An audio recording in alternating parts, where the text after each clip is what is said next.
Farhad Abbas heran Tanskin ingin penjarakan Mayang selaku konsumen, mantan suami Nia Daniati minta mediasi. Mayang Luciana Fitri adik dari mendiang Vanessa Angel dilaporkan ke polisi oleh pihak skincare Tanskin. Mayang diperkarakan atas kasus dugaan penghinaan dan pencemaran nama baik lewat media elektronik. Laporan ini merupakan buntut dari tindakan Mayang yang memberikan ulasan buruk terhadap salah satu produk Tanskin. Bahkan, atas pelaporan itu, Mayang terancam 4 tahun penjara dan denda 750 juta rupiah. Terkait kasus ini, Farhad Abbas selaku kuasa hukum Mayang buka suara.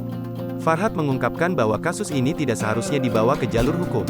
Ia pun meminta polisi untuk memediasi Mayang dengan Tanskin.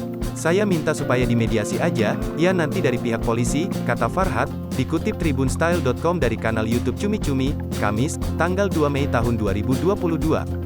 Menurut mantan suami Nia Daniati ini, pihak Tanskin tak seharusnya melaporkan Mayang atas review buruk tersebut. Namun, Tanskin seharusnya memperbaiki wajah Mayang yang mengalami iritasi. Harus mediasi, apa-apaan ini, kok perusahaan mau mempidanakan konsumen, terang Farhad Abbas. Harusnya orang komplain dengan produknya ya dia perbaiki, sambungnya. Farhad Abbas lantas mengatakan Mayang bersedia meminta maaf kepada pihak Tanskin dengan satu syarat. Tapi kalau misalkan Tanskin ingin memenjarain orang ya kelewatan, ucap Farhad. Mayang boleh minta maaf tapi Tanskin perbaiki mukanya kalau perlu perawatan lagi, tambahnya.